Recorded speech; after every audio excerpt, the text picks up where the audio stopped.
Evo još jednom vas sve skupa pozdravljam i zahvaljujem što ste se odazvali ovako velikom broju.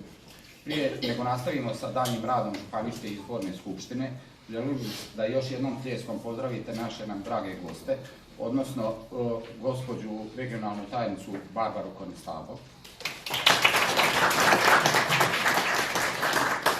predsjednika podružnice Crkvenica gospodina Žarka Stilina, kao i sve ostale goste koji su večeras nazočni među nama. Također, posebna mi je čast da mogu pozdraviti novo izabranu predsjednicu ženske inicijative Hrvatske narodne stranke Ličko-senjske županije, gospođu Dubravku Pavelić-Krmpotić,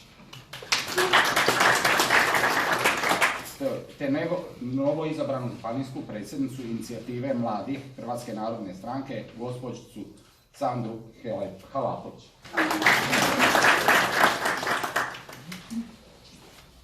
Isto tako koristim ovaj prigodan trenutak da večeras pozdravimo gospođu Martinu Burušić, koja je bila kandidatkinja za gradonačelnicu grada Senja.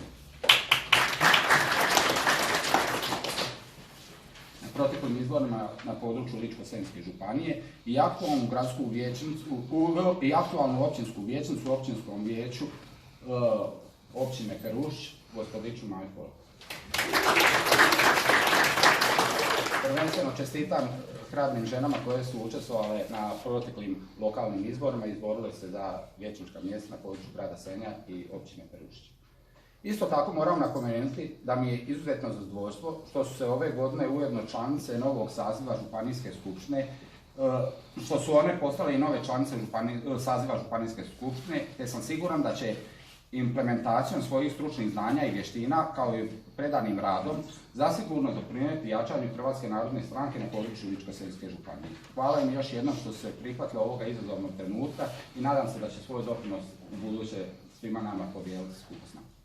Nadam se da nema nikakvih daljnjih primjedbi na dosadašnji tijek rada Županijske izborne skupštine, te svima želim da nastavimo uspješan rad, tako da sad još jednom moramo vratiti vama svima ukratko.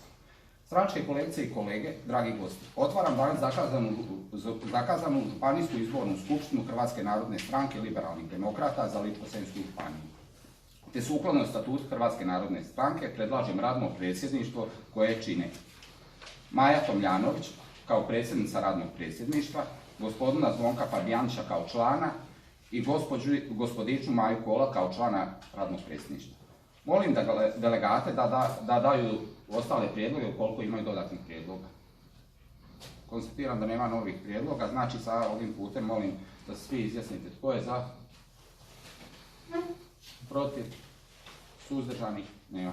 Konstatiram da je radno predsjedništvo izabrano jednoglasno. Zatim molim gospođu Maju Tomljanović te članove radnog predsjedništva u sastavu Zvonko Fabijanić i Maja Polak da preuzmu rad i tijek izborne skupštine Hrvatske narodne stranke za Ličko-senjsku županiju. Hvala.